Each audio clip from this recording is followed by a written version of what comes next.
আল্লাহর এক পাগল আদর্শ আলাদা কেমনে এটা এক লাইনে বুঝেই দিতে চাই। হযরত মুজাদ্দিদ আল ফেসানি রহমাতুল্লাহ আলাইহির কবরের পাশে যেয়ে দোয়া করতেছে আসরের নামাজের আগে। পাগল আর ইশকের পাগল, মহব্বতের পাগল।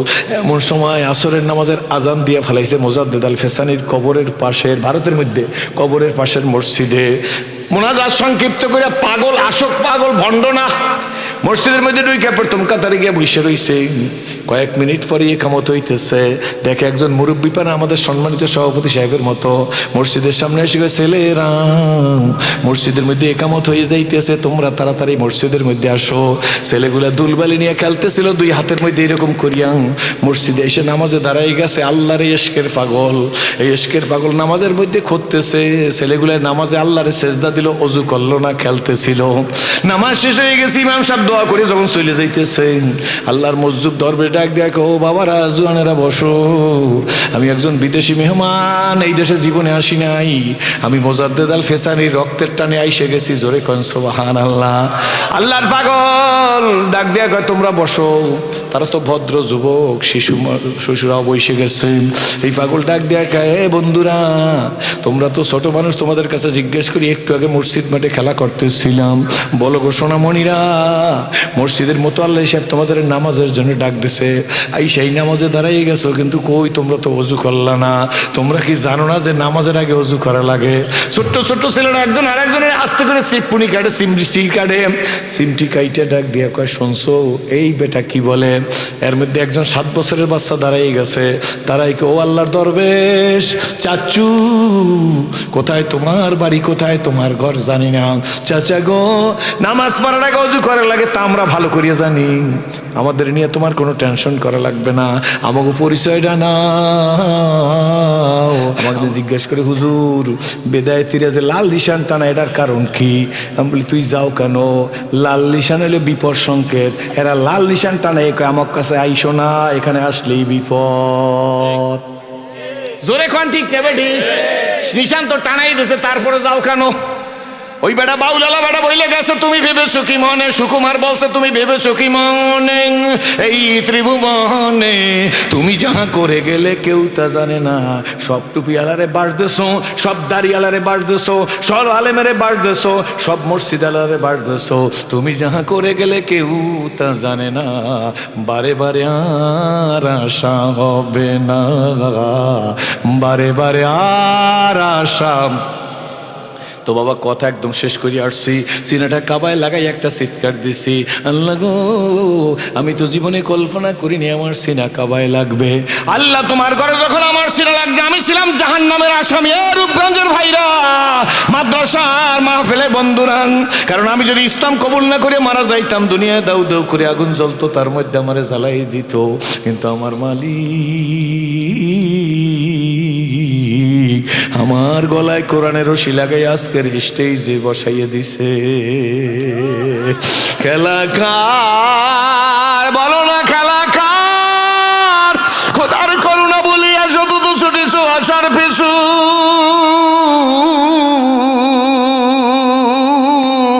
জানিও তোমার তকদির সারা পাবে না গো বেশি কিছু। যুবক, কে তোমারে মিসগাইড করলো? তুমি না মুসলমানের সন্তান, তোমার আদর্শই আলাদা, ঠিক না? ঠিক জোরে বলেন। আল্লাহর এক পাগল আদর্শ আলাদা কেমনে এটা এক লাইনে বুঝেই দিতে চাই। হযরত মুজাদ্দিদ আল ফেসানি রহমাতুল্লাহ আলাইহির কবরের পাশে যেয়ে দোয়া করতেছে আসরের নামাজের আগে। পাগল আর ইশকের পাগল, মহব্বতের পাগল। এমন সময় আসরের নামাজের আজান দিয়ে ফেলাইছে মুজাদ্দিদ আল ফেসানির কবরের পাশের, ভারতের মধ্যে কবরের পাশের মসজিদে। মোনাজাত সংক্ষিপ্ত করে পাগল, আশক পাগল, ভণ্ড না। মসজিদের মধ্যে ঢুকে প্রথম কাতারে গিয়ে বসে রইছে। কয়েক মিনিট পরে একামত হইতেছে, দেখে একজন মুরব্বী পানা আমাদের সম্মানিত সভাপতি সাহেবের মতো মসজিদের সামনে এসে গেছে, ছেলেরা মসজিদের মধ্যে একামত হয়ে যাইতেছে, তোমরা তাড়াতাড়ি মসজিদের মধ্যে আসো। ছেলেগুলা দুলবালি নিয়ে খেলতেছিল দুই হাতের মধ্যে এরকম করিয়া। মসজিদে এসে নামাজে দাঁড়াই গেছে। আল্লাহর ইশকের পাগল, এই ইশকের পাগল নামাজের মধ্যে খুঁজতেছে। ছেলেগুলা নামাজে আল্লাহরে সেজদা দিল, অজু করলো না, খেলতেছিল।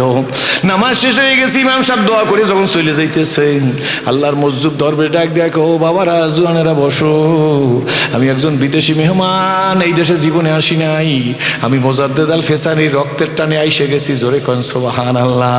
আল্লাহর পাগল ডাক দিয়া কয় তোমরা বসো। তারা তো ভদ্র যুবক, শিশুরাও বসে গেছে। এই পাগল ডাক দিয়া কয় এ বন্ধুরা, তোমরা তো ছোট মানুষ, তোমাদের কাছে জিজ্ঞেস করি, একটু আগে মসজিদ মাঠে খেলা করতেছিলাম, বলো গো সোনামণিরা, মসজিদের মতো আল্লাহ সাহেব তোমাদের নামাজের জন্য ডাক দিছে, এই সেই নামাজে দাঁড়াই গেছো, কিন্তু কই তোমরা তো অজু করলা না। তোমরা কি জানো না যে নামাজের আগে অজু করা লাগে? ছোট্ট ছোট্ট ছেলেরা একজন আর একজনের আস্তে করে চিপুনি কাটে, সিমটি কাইটে ডাক দিয়া কয় শুনছো এই বেটা কি বলে? এর মধ্যে একজন 7 বছরের বাচ্চা দাঁড়াই গেছে। তারাই ও আল্লাহর দরবেশ, চাচু কোথায় তোমার বাড়ি, কোথায় তোমার ঘর জানি না। চাচা গো, নামাজ পড়ার আগে অজু করা লাগে তা আমরা ভালো করিয়া জানি, আমাদের নিয়ে তোমার কোনো টেনশন করা লাগবে না। আমাকে পরিচয়টা নাও, আমরা মোজাদ্দেদ আল ফেসানির বংশের মানুষ। জোরে কোন সুবহানাল্লাহ। হে আল্লাহর পাগল, কোথায় বাড়ি কোথায় ঘর জানি না, মোজাদ্দেদ আল ফেসানির বংশের মানুষের বয়স 5 বছর হয়ে গেলে এই ছেলে আর বিনা উজুতে থাকে না। মুজাদ্দেদ আল ফেসানির বংশের মানুষ 5 বছর বয়স হইলে আর বিনা উজুতে থাকে না। আমাদের অজু ছিল, আমাকে কাপড় দিক তাকাই দেখো, আমরা খেলা করলেও ফরজ তরক করি না। জোরে কোন সুবহানাল্লাহ। ও যুবক সোনামণিরা, আপনারা আদর্শবান যুবক, জোরে কোন আলহামদুলিল্লাহ। কথা আমি বলতে শেষ করি নাই বাবা, একটা চিৎকার দিয়ে বলছে আল্লাহ, জীবনে কোনোদিন কল্পনা করি নাই এই সিনাত তোমার ঘরে লাগবে। আল্লাহ গো, তোমার ঘরে যখন আমার সিনা লাগছে, আল্লাহ তোমার ঘরের বরকতে আমার জন্য জাহান্নামের আগুন হারাম করে দাও। ঘুরিয়ে গিয়ে স্বর্ণের দরজার সামনে দাঁড়াইছি, স্বর্ণের দরজার সামনে দাঁড়াইছি, তখন আমার এক বন্ধু 18 বছর মদিনায় থাকে, পাগলা আমার পাশে আইসা দাঁড়াইছে, কম্পার্টেবলি একটু খাটো, কয় ভাইজান কাবা ঘরের স্বর্ণের দরজা ধরতে পারি নাই, পাজা করিয়ে ধরিয়া জাগাই বলি হাতটা দে, মন খুইলা কথা বল। কাবা সোজা স্বর্ণের দরজার সামনে দাঁড়াই আল্লাহর কাছে যা চাই আমার আল্লাহ সব দিয়া দেয়। মিজাবে রহমতের নিশেষ তারাইয়া যদি আল্লাহর কাছে বলে আল্লাহ কবুল করে। মাকামে ইব্রাহিমের পিছনে দাঁড়াই দোয়া করলে দোয়া কবুল করে। আল্লাহ তুমি কবুল করো, জোরে বলেন আমিন। সাফা মারওয়া সবুজ দুইটা বাতির মাঝখানে যখন দৌড়াইতে পারে না, দৌড়ের ভান করে, কারণ ভিড় থাকে তো। এই সময় মুখ দিয়ে আল্লাহর কাছে যা চায় আল্লাহ দেওয়ার জন্য তৈরার। জোনা মাঙ্গে উসে তু বেজার হায়, হর গরি দেনে কত তৈয়ার হায়, জোনা মাঙ্গে উসে তু বেজার হায়।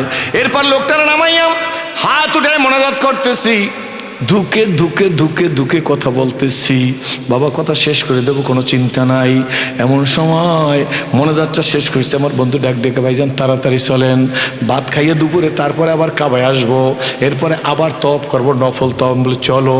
কয়েকটা কদম সামনে গেছি, আল্লাহু আকবার, কাবায় কদমটা দিছি, এর মধ্যে শুনি একজন মহিলা কণ্ঠে মাসনাবি শরীফের শের বলতেছে। কি যে শের বলতেছে, আল্লাহু আকবার। আমি হাতে কর গুনতেছি স্পষ্ট, একসাথে দেখি 60-70টা সম্ভবত শের বইলে ফেলাইছে।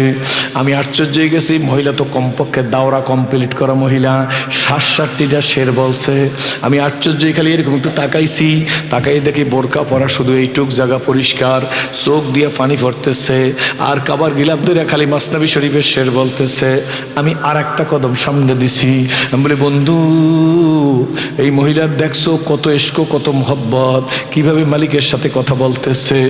একটা কদম জাগাইয়া দিতে পারি নাই, এর মধ্যে একটা শব্দ শুনি, ঠাস করি একটা বাড়ি, মনে হয় একটা শব্দ হয়েছে, এরকম একটা শব্দ হয়েছে।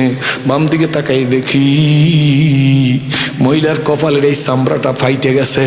মহিলা ইশকের হালতে কাবা ঘরে কপাল দিয়ে বাড়ি দিছে, কপালের চামড়াটা ফাইটে রক্ত দর দর করিয়া পড়তেছে। আরাবিয়ান দেশ, লাল সালু দেখলেই পাগল হইয়া যায় না, জায়গা বেজাগায় তারা সেজদা দেয় না, কি বলেন ঠিক নেবে ঠিক? এরা শরীয়তরা মোকাদ্দম দ্বারা কোনো মারে ফাতাস শরীয়ত কা নিস্তে বেরু, শরীয়তের উপরে পূর্ণ মজবুত। মহিলার কপাল দিয়ে রক্ত পড়তেছে, মারমার করিয়া চতুর্দিক থেকে পুলিশ এসে গেছে, মহিলা পুলিশ এসে গেছে। আইসা ওই মহিলারে বলতেছে ওয়াল্লাহি আস হারাম। আরো আরবিতে অনেক কথা, আঞ্চলিক আরবি সব কথা আমি বুঝি না। মহিলার কান্না থামে না, মহিলাকে ঘেরাও করে নিয়ে যাইতেছে। আমি আমার বন্ধুকে ডাক দিয়ে বললাম তুমি 18 বছর মদিনায় থাকো, বলো কি কথাটা বইলা। মহিলা কাবা ঘরে মাথা দিয়া বাড়ি দিল, মাথাটা ফাইটে গেল, মহিলার কোনো হুঁশ নাই, দর দর করিয়া রক্ত পড়তেছে। আমার বন্ধু আমার গলায় এইভাবে জড়াই ধরিয়া মাথাটা দিয়ে বুকের উপর টাকাইতেছে আর ডাক দিয়ে ভাইজান আপনি কি বুঝেন নাই মহিলা কি বইলে কাবাগে ঘরে একটা মাথা দিয়ে টাক দিছে। আমি না মহিলা কোন দেশি তাও তো তার ভাষায় কিছু বুঝলাম না। বন্ধু কাঁদে আর ডাক দিয়ে ভাইজান সত্যি কি আপনি বুঝেন নাই? আমি বলি সত্য আর মিথ্যা আছে নাকি? আমি তো তার ভাষাটাই বুঝি নাই, যতক্ষণ পর্যন্ত মাসনাবি শরীফের শেষ বলছে ততক্ষণ পর্যন্ত বুঝছি, কিন্তু এরপরে কি বলছে সেই শেরটা আর আমি বুঝি নাই। আমার বন্ধু কাঁদে আর বলে ভাইজান সর্বশেষ যেই শেরটা বলছে সে কাবা ধরিয়া বলতেছে রব্বি কাবা, ও কাবার মালিক ঘর তোমার পাইছি কিন্তু তুমি কো আল্লাহ।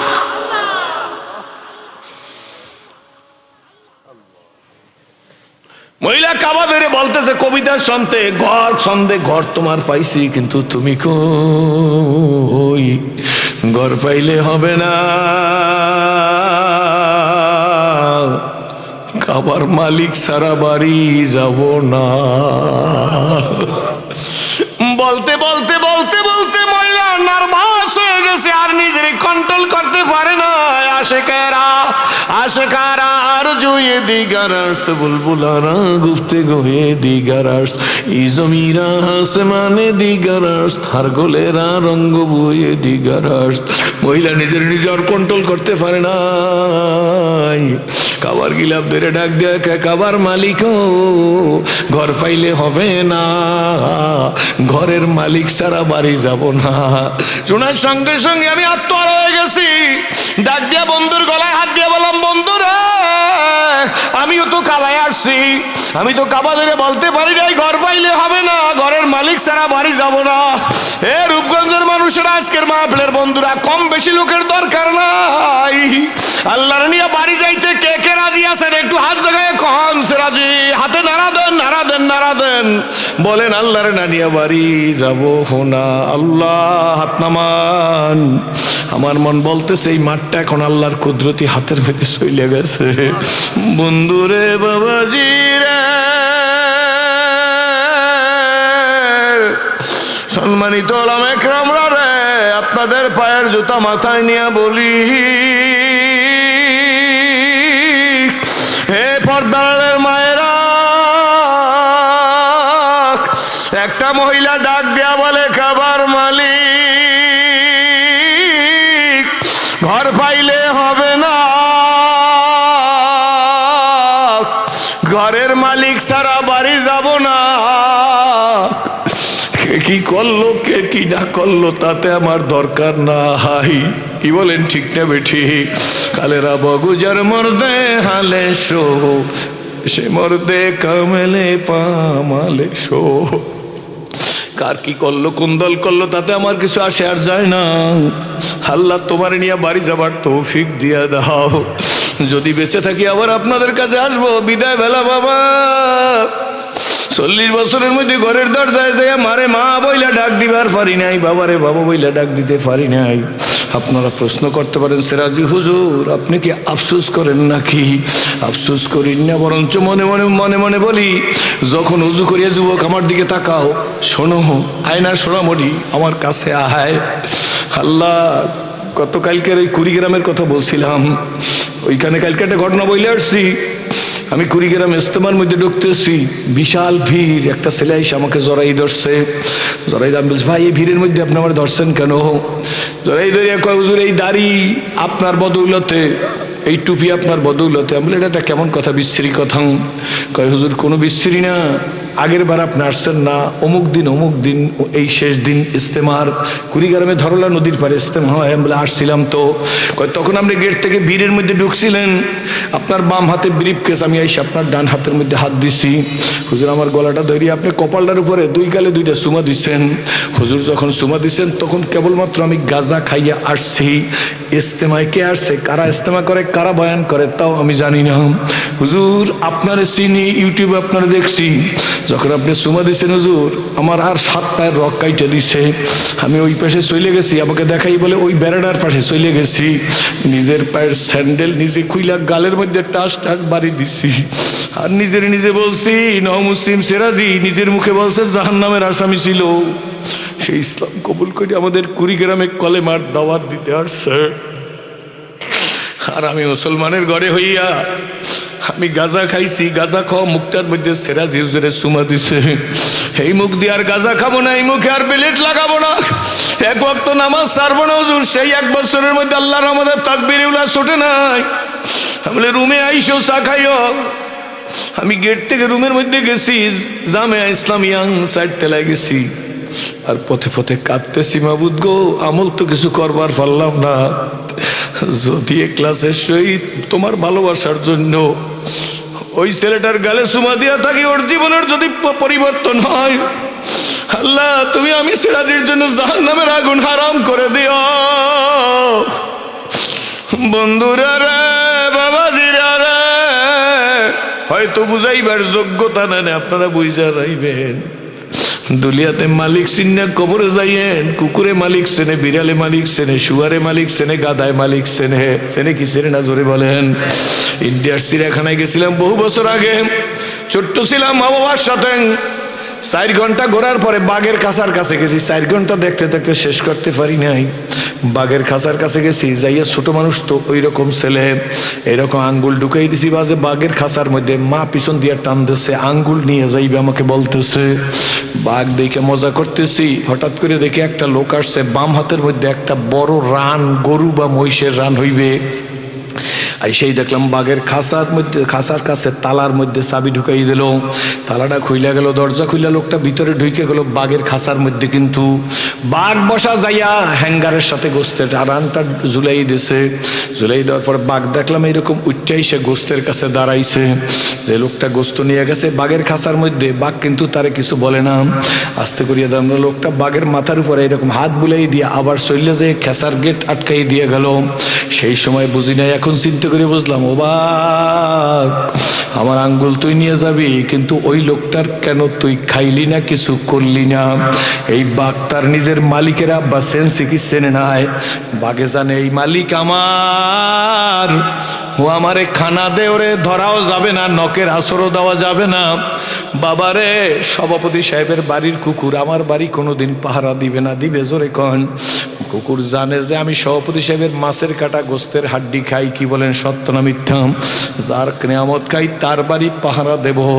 ইসলাম কবুল করার আগে ঘরের মধ্যে নবীজির জীবনী পড়িয়া 2 হাত জাগাইয়া নিজে খোদার কসম করিয়া বলছি, ও মালিক, কুকুর তোমারে সেন্সে, গরু তোমারে সেন্সে, বাঘ তোমারে সেন্সে, শুয়ার তোমাকে সেন্সে, বনের ফাঁকি সেন্সে। আরে খাসার টিয়া চেনলো, খাসার ময়না চেনলো। ও বাবারা, ও রূপগঞ্জের যুবকেরা, আল্লাহু একবার হাঁস মুরগি চিনল, আমি সেরাজি মালিক তোমারে চিনলাম না। আল্লাহ, ইয়া আল্লাহ, তোমাকে চেনার মতো তৌফিক দিয়া দাও। বাবা, যদি বিন্দু মাত্র দিলটা নরম হইয়া থাকে, কে কে ওয়াদা দিতে পারবেন? বুড়ারা বসাই থাকবেন। আমার জোয়ার সোনামণিরা, নিজের সন্তানের জন্য যেইভাবে দোয়া করি এইভাবে তোমাদের জন্য দোয়া করব। নিজের ভাইয়ের জন্য যেভাবে দোয়া করি সেইভাবে দোয়া করবো। আব্বু, বেশি দরকার নাই। কোন কোন যুবক দাঁড়ায় বলবা, সেরাজি গুজারতে যাবা না, ফের আতা নেই। যেই দিন চলে গেছে সেই দিন আর ফিরে আসবে না। এখন থেকে এই মাঠে বসে ওয়াদা দিলাম, এই জীবনটা অন্তত ইসলামের সাথে গর্ব। ইচ্ছাকৃত 1 ওয়াক্ত নামাজ ছাড়বো না। কারা ওয়াদা দিতে পারেন? হাত জাগাইয়ে দেখান, আল্লাহ তুমি কবুল করো। আমার সোনামণি যুবকেরা, কে কে দাঁড়াই ওয়াদা দেবো? বুড়ারা দাঁড়াইবেন না। কোন কোন যুবক দাঁড়াই ওয়াদা দিয়ে দেখাবা সেরাজি? না না, ওয়াদা দিলাম, আল্লাহ এই জীবন তোমার রঙে রঙিন করবো। জোরে বলেন আল্লাহুম্মা আমিন। আমি দোয়া করিয়া দিলাম, আল্লাহ হাতগুলারে আল্লাহ সহ আমাদের সবাই হাত দিয়ে মাহাদি বানাও। আমার যুবকদের বেকারত্বের অভিশাপ থেকে মুক্তি দাও। আলহামদুলিল্লাহ বইলে বসে